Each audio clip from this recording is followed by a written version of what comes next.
Hello, I'm the Walrusclown, and today's review is of Maude Pie. Catch you after the theme song.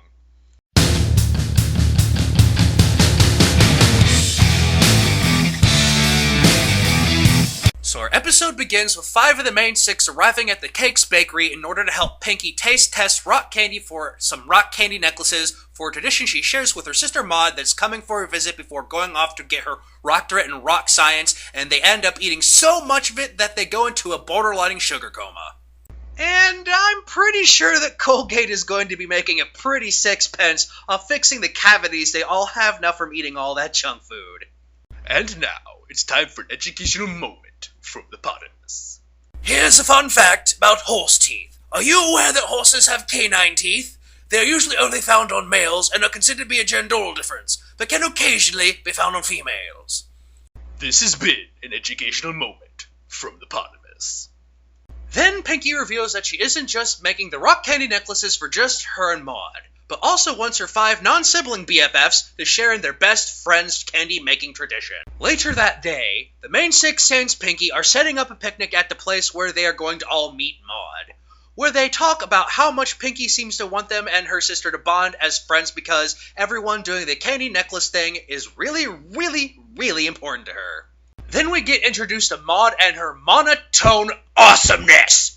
And if I could give my opinion on her now, I think she is a very cool character, and her unique brand of dry humor is really funny, and I hope we get to see her again in Season 5, and as of this review is my favorite one-off character.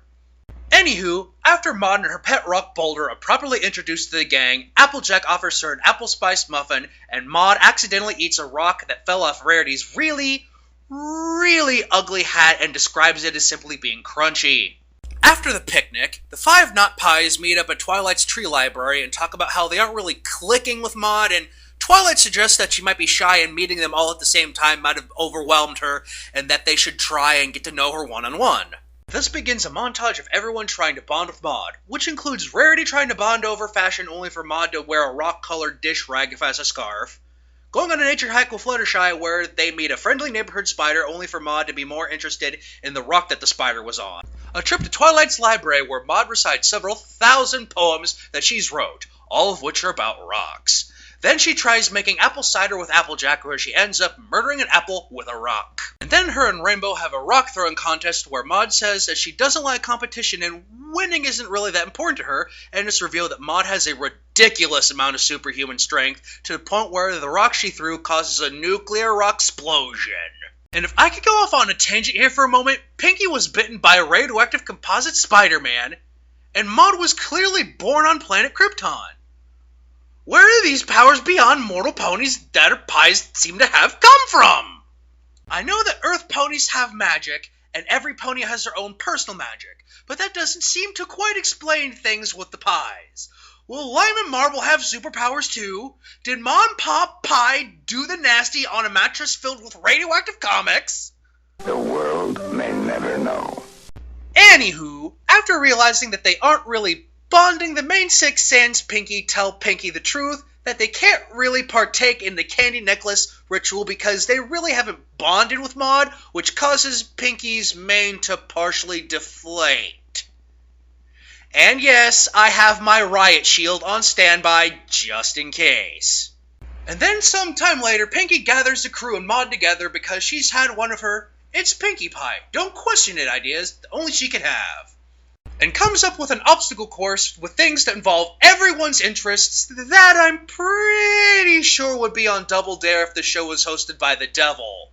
And considering that Viacom is an asshole, I'm pretty sure that the Devil Dare show is on its way. Anywho, Pinkie starts to go through the obstacle course to show everyone how it works, and that's when things get awesome! Then Pinkie gets her hoof stuck between 2 rocks, and Tom takes advantage of the situation in order to try to crush Pinkie in order to get revenge for not being in episodes to Return to Harmony, and then Maude runs in with licky quick speed and pulls out her morphers like bears, and morphs into a jewel fighting Freedom Ranger and runs up to Tom and is all like, "You are a rock. I am a mare." Punches it no good goddamn Tom until he's nothing but aquarium.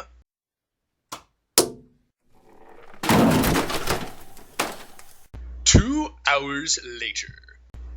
Otter, did you just use a tranquilizer dart on me? It was the full moon dance you say only to use during a Walrus freakout, adder. Anyway, afterwards, Maude demorphs and talks with Pinky about how she understands how important it is for her that her friends become Maude's friends, but she thinks that it just isn't going to happen and decides to go home and wait out the week out on the farm, and Pinky goes with her. After talking a bit about how much they can't believe they almost lost Pinky, Twilight comes to a epiphany about something that they and Maude do have in common that is worthy of a special rock candy necklace making tradition. Then we cut to Maude and Pinky having a moment on the train, and after it pulls up to the train station that looks like it came right out of the Flintstones near the farm, only to find Twilight and the gang waiting there for them. Then Twilight gives a speech about how their mutual bond with Pinky is what bonds them together, and then they all became friends after that.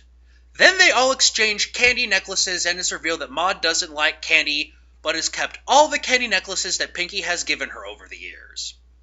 I have to say that this was a very good episode.